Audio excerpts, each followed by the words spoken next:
Hey guys, welcome back to the After Hours.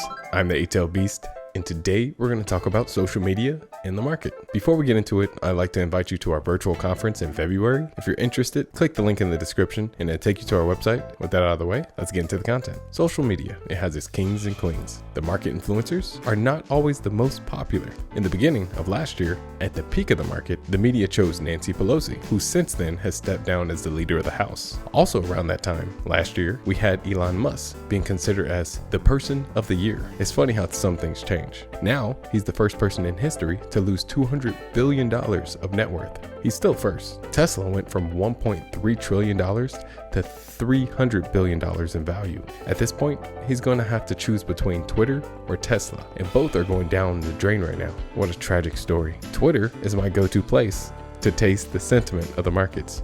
After Elon took over, there were several changes to the platform. Now, he's even being asked to step down as the Twitter CEO. There's an article that describes pretty much how he destroyed his own brand and being forced to cut corners. For example, Twitter's being sued for not paying the rent. There's even a vote on whether he should keep sharing his political opinions on Twitter. I figured this was an indirect way of him saying, I don't like my job. However, Elon also revived the debate on legalizing cocaine. If this isn't a meme, I don't know what is. I felt bad for Elon, not just because he is the meme king and the fact that he overpaid for Twitter, but I think the stress is finally getting to him. He literally lost the most money ever. I can't imagine the financial stress. Nobody knows the worries he's seeing. Nobody knows but Jesus.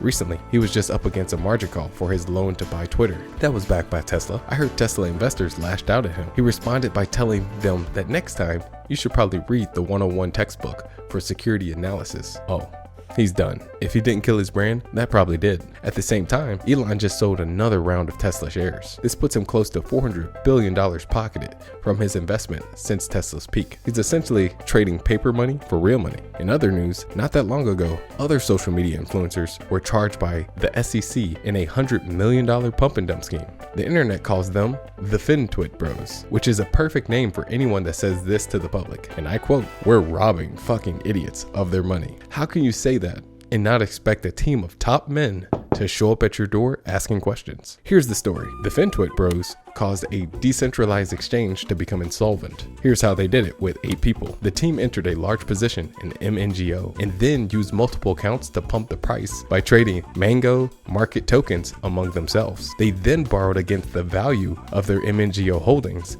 and withdrew about 110 million in other cryptocurrencies. It doesn't end there. One of the members went on Twitter after the score and created a thread telling on himself. He explains it as a highly profitable, risk-free trading strategy.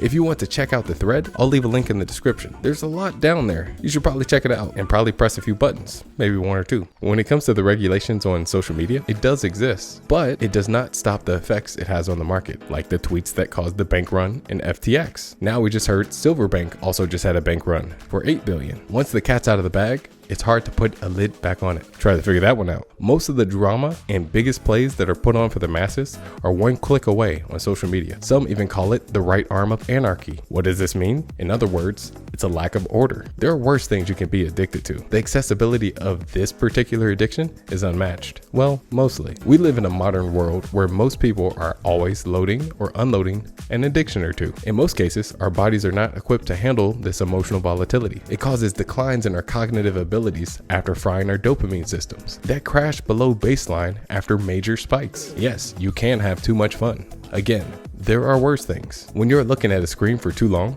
it can be bad for your cognitive health. You should always be aware of your own well-being. If you're not, it's a sign you're in a half-conscious state. Normal daily activities that require repetitive movements and little awareness may put you in a trance-like state, like cooking, cleaning, drinking, driving, and trading, which is one of the most exploitable features in the world. You're a zombie, but we'll talk more about that another time. Now it's time for wise words from Steven. I heard Steven say one time, when I play StarCraft, I can't blame anyone else when I lose. I love playing single-player games because it gives me a peace of mind that carries over into my trading. If I can't find a balance in my life, it's going to be twice as hard to find a balance in my trading.